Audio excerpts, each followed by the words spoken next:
Morning everyone, আর আমার চ্যানেলে সকলকে স্বাগত জানিয়ে আজকের ভিডিওটাকে স্টার্ট করলাম। আর এখানে দেখো মেয়ের জন্য লাঞ্চ বক্স রেডি করে নিয়েছি। তো ওকে এখানে আজকে শুধু একটু দিয়েছি ফ্রুট স্যালাড। কেন কি ফল তো খুব একটা খেতে চায় না, তবে এরকমভাবে যদি বিভিন্ন রকমের ফ্রুট দিয়ে একটু স্যালাড বানিয়ে দিই তাহলে কিন্তু সেটা পছন্দ করে। এটা শুধু আমার মেয়ে বলেই না, যে কোনো বাচ্চাই আমার মনে হয় পছন্দ করবে। এই ছোটো ছোটো করে সব রকম ফল নিয়ে একটু ছোটো ছোটো করে কাট করে দিয়েছি, আর দিয়ে ওর মধ্যে একটু চাট মশলা দিয়ে দিয়েছি, ব্যাস তাহলেই টেস্টি একটা জিনিস রেডি হয়ে গেল। আর তার সাথে দিয়ে দিলাম একটা বাউলি। ওকে বলেছি প্রথমে একটা বাউলি খেয়ে নিবি, মানে বাউলিটা আর কি খাবি, তারপর ফলগুলোকে খাবি। আর দেখো গরম তো পড়েই গেছিলো, সোয়েটার ওয়েটার সব তুলে রেখে দিয়েছিলাম। ওমা, আবার এখন দেখি আজকে বেশ ঠান্ডা ঠান্ডা লাগছে সকালে। শুধু আজকে বলে না, মানে 2-3 দিন ধরে ভালোই আবার ঠান্ডা পড়েছে। আর সকালে যখন বেরোই না, ওই ভোরবেলায় খুব ঠান্ডা থাকে, তাই আবার কেচে ধুয়ে তুলে রাখা সোয়েটারটাকে নামাতে হচ্ছে। কি করব, কিছু করার নেই। আর মেয়েকে দিয়ে ফেরার পথে আজকে করেছি কি, একটু বাজার করে নিয়ে এসেছি। বাজার বলতে কি, মানে সরস্বতী পুজো পরশু দিন, তো সেই কারণে সরস্বতী পুজোর একটু বাজার আমি করে এনেছি। দেখো অন্যান্যবার না আমার বাপি সরস্বতী পুজোর বাজারগুলো আমাকে করে দেয়, কিন্তু কি এবার বাপির শরীরটা একটু খারাপ করেছে, মানে এই যে ওয়েদার চেঞ্জের জন্য একটু জ্বর সর্দি কাশি এরকম হয়েছে। তো সেই কারণে আমি বললাম থাক, তোমার আর বাজার করে দিতে হবে না। তো ওই আমি আর কি মেয়েকে স্কুলে দিয়ে ফেরার পথে খুচখুচ করে আর কি, একদিনে দেখো করতে গেলে অনেকটা বাজার হয়ে যায়, তো আর অতগুলো জিনিস একবারে টেনে আনাটাও মুশকিল, তাই অল্প অল্প করে এই মুদি দোকানের কিছু জিনিস নিয়ে এসেছি, আর একটু ওই ফল নিয়ে এসেছি। মানে মুদি দোকানের জিনিস বলতে এই যে খই, চিড়ে, মুড়কি, এই সমস্ত, ধূপকাঠি, মোমবাতি, এই সমস্ত জিনিস এনেছি। আর হচ্ছে একটু ফল পেলাম, এই ফল নিয়ে চলে এসেছি। আর সাথে দুটো কপি এনেছি, মানে কি একটা এনেছি বাঁধাকপি আর একটা এনেছি ব্রোকলি। তো একটু সস্তায় পেলাম বলতে পারো, তো সেই কারণে এই মানে কপি দুটো নিয়ে নিয়েছি। এমনিতে তো জেনারেলি দেখো ছোটো ছোটো ব্রোকলিগুলো 30 টাকা 35 টাকা এরকম করে বিক্রি হয়, তো আজকে দেখলাম বেশ বড় একটা ব্রোকলি মাত্র 25 টাকায় বিক্রি হচ্ছে। তো সেই কারণে আমি আর লোভ সামলাতে না পেরে নিয়েই নিলাম। আর ব্রোকলিটা না আমরা খুব ভালোই খাই, মানে আমার হাজব্যান্ডও খুব ভালো খায়, আমিও খুব ভালো খাই, মানে মেয়ে খুব একটা ভালো খায় না, কিন্তু আমরা ভালো খাই বলেই আর কি নিয়ে নিয়েছি।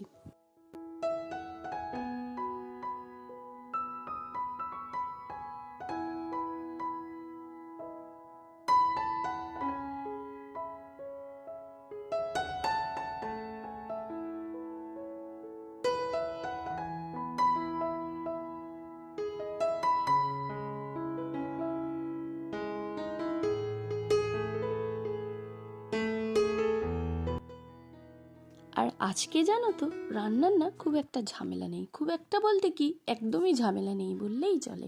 কেন গতকালের কিছু রান্না আছে, আর আজকে অল্প কিছু বানাবো, ব্যাস তাহলেই হয়ে যাবে।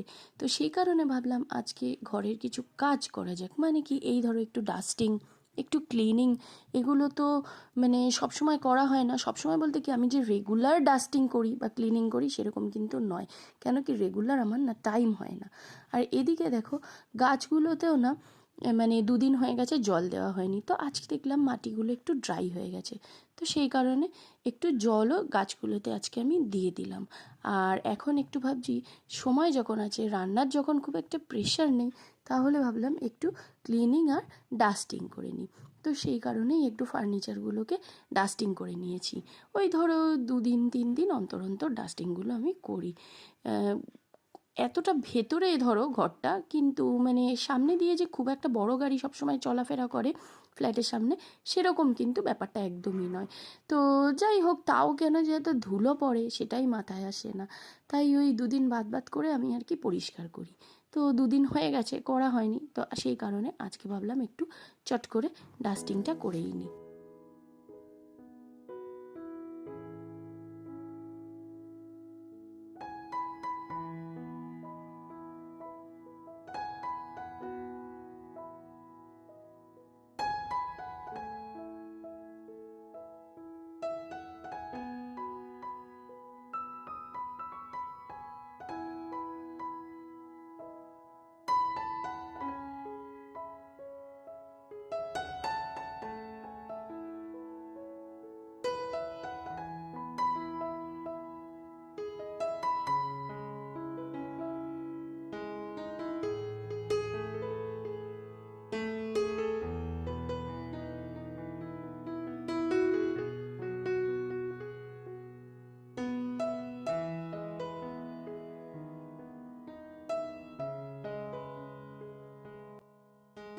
কিছুটা ডাস্টিং হয়ে গেছে মোটামুটি। তো এখন চলে এসেছি সোজা রান্নাঘরে, কেন কি ব্রেকফাস্টের ব্যবস্থা করতে। তো আজকে একটু ছাতু মুড়ি খাওয়ার ইচ্ছা হয়েছে আর কি, অনেক দিন খাওয়া হয় না। তো আমরা না গরমকালে না মাঝে মধ্যেই ছাতু মুড়ি খাই, মানে কি বলবো, ধরো ছাতু দিয়ে, মুড়ি দিয়ে, দুধ দিয়ে, কলা, আম এগুলো দিয়ে মেখে খাই, খুব ভালো লাগে। কিন্তু শীতকালে খুব একটা খাওয়া হয় না। তো সেই কারণে আজকে অনেক দিন ভাবলাম যে খাওয়া হয়নি, তাই আজকে হাজব্যান্ড বললো যে আজকে একটু ছাতু আর মুড়ি মাখো। তো ছাতু মুড়ি মাখছিলাম, দুধ, কলা সমস্ত কিছুই দিয়েছি। আর যেহেতু আমরা চিনি খাই না, তো সেই কারণে একটু সুগার ফ্রি দিয়ে দিয়েছি, পাউডার আর কি। আর দিয়েছি, আগের দিনে না আমার হাজব্যান্ড একটু সন্দেশ এনেছিল, মানে কাঁচাগোল্লা এনেছিল। তো সেই কাঁচাগোল্লাগুলো না, কিছুটা কাঁচাগোল্লা খাওয়া হয়েছে আর কিছুটা না খাওয়া হয়নি। আর সেই কাঁচাগোল্লাগুলো না ফ্রিজে রয়ে গেছে। তো ফ্রিজে থেকে একটু দেখলাম বেশ শক্ত শক্তই হয়ে গেছে। তো সেটা আর কেউ এমনি হয়তো খাবে না। তো সেই কারণে ভাবলাম নষ্ট করে কী লাভ, এই মুড়িটা মাখার মধ্যে দিয়ে দিই। তাহলে মানে সন্দেশটাও আর কি আর নষ্ট হলো না, এদিকে খাওয়াও হয়ে গেল। তা না হলে দেখো কাঁচাগোল্লা নরমই ভালো লাগে, একটু হার্ড হয়ে গেলে দেখবে খেতে আর ভালো লাগে না। তাই এই মুড়ি মাখার মধ্যে দিয়ে দিয়েছি। আর তোমাদেরকে ওই যে বললাম না যে চিনি খাই না, চিনি যে দেখো একেবারে খাই না সেরকম কিন্তু ব্যাপার না। এই যেমন ধরো ছাতু মুড়ি মেখে খাচ্ছি, এখানে সুগার ফ্রিটা দিলাম। বা ধরো চা করি যখন, তখনও কিন্তু আমরা সুগার ফ্রিটা দিই, মানে যেখানে ধরো কাঁচা চিনি ব্যবহার করতে হয় সেখানে আমরা সুগার ফ্রিটাই কিন্তু আর কি খাই আর কি। খাওয়া দাওয়া হয়ে গেছে, তো এখন ভাবলাম যে একটু রান্নাঘরের এই টাইলসগুলোকে ক্লিন করে নিই, তারপর আর কি যেটুকু যা রান্না করবার করব। কেন কি এই টাইলসগুলো এখন মনে হচ্ছে একটু সময় আছে তো হাতে, তো সেই কারণে একটু ধরে ধরে আর কি পরিষ্কার করতে পারবো। যদিও খুব একটা নোংরা হয় না আমার টাইলসগুলো, কেন কি আমি না রেগুলার রান্না করার পর একবার করে ওই কাপড়টা দিয়ে, মানে যেটা দিয়ে গ্যাস ট্যাসগুলো মুছি, সেটা দিয়ে একবার এই টাইলসটা বুলিয়ে নিই। তো তাও যেটুকু যা একটু তেলের ছিটা তো যাই রান্নাঘর যখন, তো যতটাই মেনটেন করার চেষ্টা করি তাও একটু আধটু যাই। তো সেটা ভাবলাম আজকে একটু সুন্দর করে, সময় যখন আছে একটু ঘষে ঘষে আর কি স্কচ ব্রাইট দিয়ে সুন্দর করে পরিষ্কার করে নিই।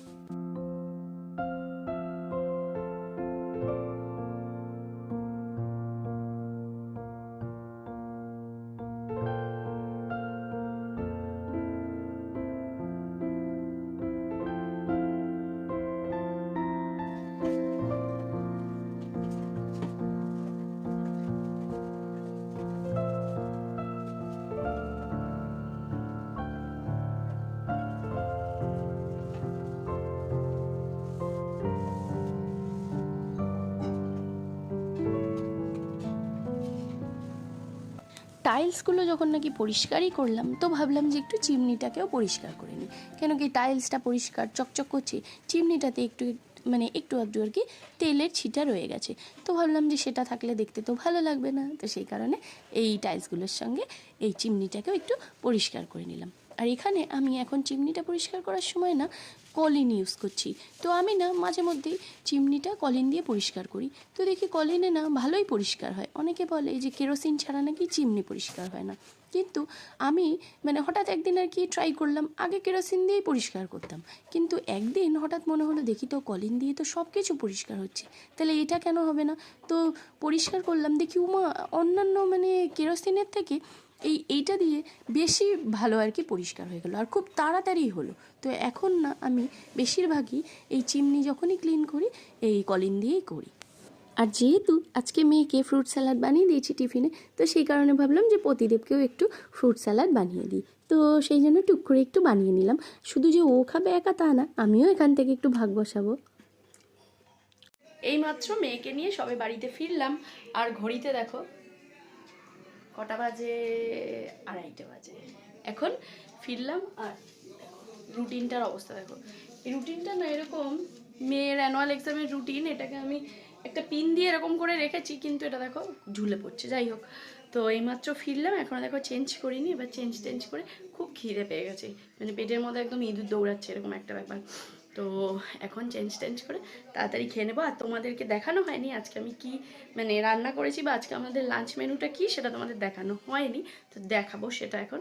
আর রান্না আজকে সেভাবে কিছুই করিনি আমি, তো মানে দেখানোর মতন বা বলার মতন কিছুই করিনি জানো তো।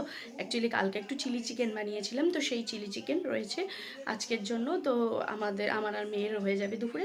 আজকে শুধু করেছি টমেটোর চাটনি, ভাত, আর করেছি উচ্ছে আলু পেঁয়াজ দিয়ে ভাজা, যেটা নাকি খুব ভালো লাগে। তবে এটা গরমকালে প্রচুর করি, মানে প্রায় দিন করি গরমকালে, কিন্তু কি শীতকালে না খুব একটা করা হয় না।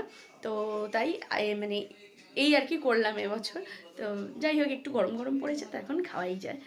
এই যে বন্ধুরা দেখো, এই হলো আজকের আমাদের লাঞ্চ। তো এটা হচ্ছে আমার মেয়ের প্লেট, আর এটা হচ্ছে আমার প্লেট। আমি আবার একটু মানে এই উচ্ছে আলু ভাজাটা দিয়ে না একটু কাঁচা পেঁয়াজ আর কাঁচা লঙ্কা দিয়ে মেখে খেতে বেশি পছন্দ করি। তো সেই কারণে একটু কাঁচা লঙ্কা নিয়েছি আর একটু পেঁয়াজ কুচিয়ে নিয়েছি, আর নিয়েছি এক পিস লেবু। আর এই হচ্ছে আমাদের চিলি চিকেন, আর এখানে চাটনি, টমেটোর চাটনি। এই এই হলো আজকের আমাদের লাঞ্চ মেনু। আর আজকের মতন ভিডিওটা এই পর্যন্ত। আমার ভিডিওটা তোমাদের কেমন লাগলো অবশ্যই কমেন্ট করে জানিও। আর যদি আমার ভিডিওটা তোমাদের ভালো লেগে থাকে তাহলে অবশ্যই একটা লাইক করো আর শেয়ার করো, আর চ্যানেলটাকে কিন্তু সাবস্ক্রাইব করো।